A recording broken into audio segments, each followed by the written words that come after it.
이런 일이 이례적인 것 같지만 판례를 찾아보면 생각보다 많습니다. 저는 서울대를 졸업하고 사법고시를 합격한 후 대기업과 보험회사의 사내 변호사로 5년, 대한민국의 최고의 로펌이라고 하는 김앤장에서 10년간의 근무 경력을 가지고 있는 17년차 변호사입니다.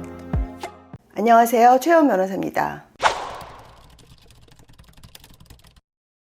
오늘은 부모님들이 자식한테 부동산 등을 증여할 때 부담보 증여 계약서라는 거를 작성을 하라, 이런 조언을 하려고 합니다. 최근 언론에 보면 사립대 교수가 아버지를 상대로 부당이득 반환 청구를 제기했다, 좀 화제가 된 사례가 있습니다. 그 사립대 교수 A씨는 그 2019년경에 아버지와 공동으로 소유하고 있는 건물 2개, 빌딩 2개에서 나오는 임대 수익을 아버지가 나한테 주지 않는다, 내 지분 비율에 따른 그 수익을 줘야 되는데 아버지가 주지 않기 때문에 최근에 그 임대 수익 20억을 달라, 이런 소송을 제기했습니다. 이거에 대해서 아버지는 임대료 등 건물 수익은 생전에 자신이 건물을 관리하는 조건으로 아들에게 증여를 한 부담보 증여다, 이런 주장을 했습니다. 이 부담보 증여는 재산을 증여할 때 그와 관련된 대출금 또는 보증금 등 채무액 또는 일정한 급부, 예컨대 생활비 등 이거를, 이러한 의무를 동시에 조건으로 하는 그런 조건부 증여입니다. 그런데 1심 재판부는 2021년경에 두 사람 사이에 이러한 부담보 증여 계약을 체결해야 했던 어떠한 물증이 없다, 그래서 아버지가 패소를 하고 아들의 손을 들어줬습니다.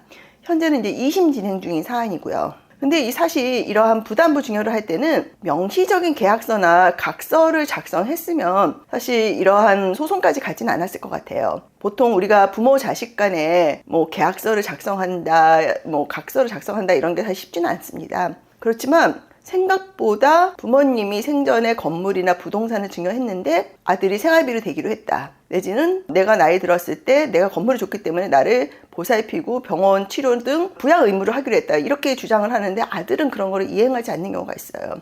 특히 이 건물을 바꾸는 아들은 또 해외로 막 이민을 가세요. 뭐 연락도 안 되고, 그리고 또 건물을 또 팔아버리고, 이제 그래가지고 아버지나 이제 뭐 부모님이 억울해가지고 소송 거는 경우가 종종 있는데, 이게 뭐 제가 볼 때는 처음에 증여할 때 부담보 증여 계약서, 소위 말하는 효도 계약서를 작성했으면 이런 일이 발생하지 않았을 겁니다. 그래서 저는 부모님이 자식한테 뭔가를 증여를 할 때는, 그러면서 뭔가 대가를 조건으로 할 때는 반드시 계약서를 작성할 것을 권유를 드립니다. 그럼 이러한 부담보 증여의 법리를 제가 설명을 해드리겠습니다. 이 민법에 의해서 상대방, 그러니까 즉 수증자가 부담의 조건인 그런 의무를 이행하지 않은 경우는 증여자는 그 부담보 증여 계약을 해지할 수가 있습니다. 그럼 원상으로 되는 거죠. 건물을 증여를 했는데 아들이 뭐 부양 의무를 이행하지 않는다, 이럴 때는 계약 해지하고 다시 아버지 명의로 건물을 소유권 이전 등기를 할 수가 있는 거죠. 사실 이런 일이 이례적인 것 같지만 판례를 찾아보면 생각보다 많습니다. 저는 이러한 부담보를 조건으로 증여를 할 때는 반드시 계약서를 작성하시기를 권유를 드립니다. 관련해서 사건 수임 문의 등 또 자문 의뢰하실 분은 카카오 채널 최혜원 변호사를 연락 주시기 바랍니다. 감사합니다. 사건 수임이나 법률 상담을 원하시는 경우 카카오 채널 최혜원 변호사를 검색하셔서 연락 주시면 상담을 도와드리도록 하겠습니다.